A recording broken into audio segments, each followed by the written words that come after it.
Salut à tous les footeux, bienvenue à Footland. On se retrouve aujourd'hui pour le tout dernier épisode de la série Un club, une pépite. Si vous n'avez pas encore vu les derniers épisodes, je vous ai mis le lien de la playlist de cette série dans les commentaires. Et si ce n'est pas fait les gars, n'oubliez pas de vous abonner, de cliquer sur la cloche de notification pour ne rater aucune de mes prochaines vidéos. Allez, c'est parti.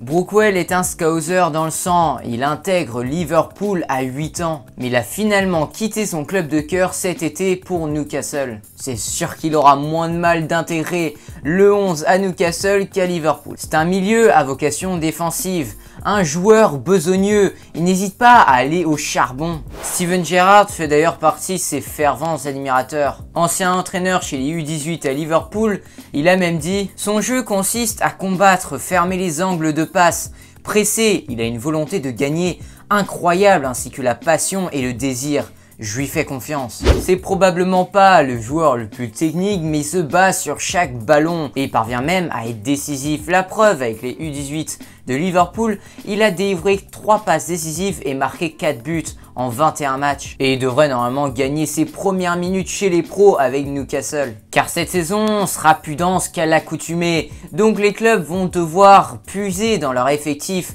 notamment chez leurs jeunes.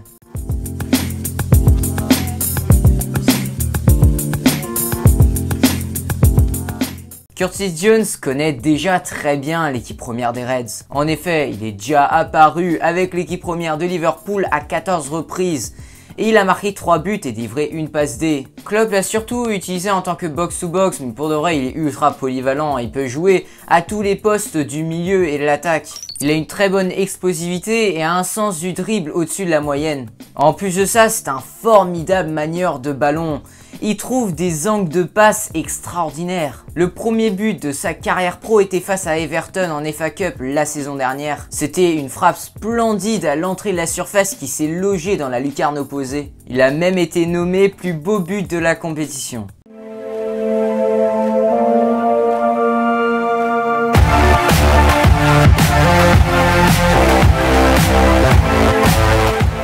Et Curtis Jones va certainement engranger des minutes cette saison. Il a un profil plus technique, plus polyvalent que Milner, Henderson ou encore Wijnaldum. Donc ça offre une autre solution à Klopp. Et Liverpool n'a pas hésité à le blinder en le faisant signer un contrat à long terme.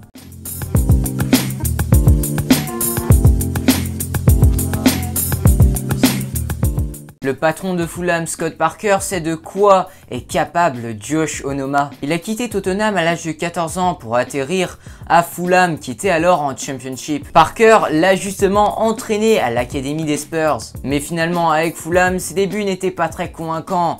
Et c'est vrai que sa blessure au genou n'a pas aidé. Mais la crise lui a permis de se remettre de sa blessure et il a rugi de plus belle lorsque le jeu a repris. Ses 3 buts en fin de saison a aidé Fulham à être promu en Première Ligue. Parker a même déclaré « Il y en a très peu qui ont reconnu son talent comme je l'ai fait. C'est dit. »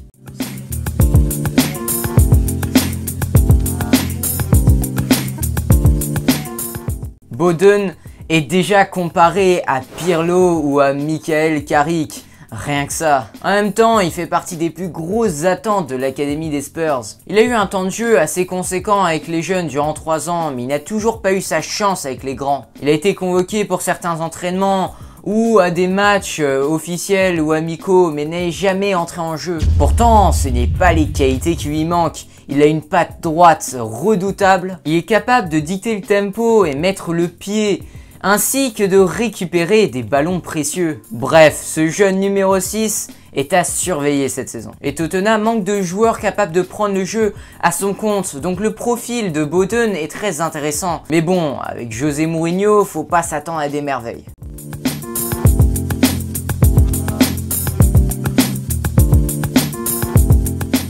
Johnson a une voie royale vers une place de titulaire au poste de latéral droit. Et en plus, il est polyvalent, donc s'il a besoin d'un arrière gauche, pas de problème.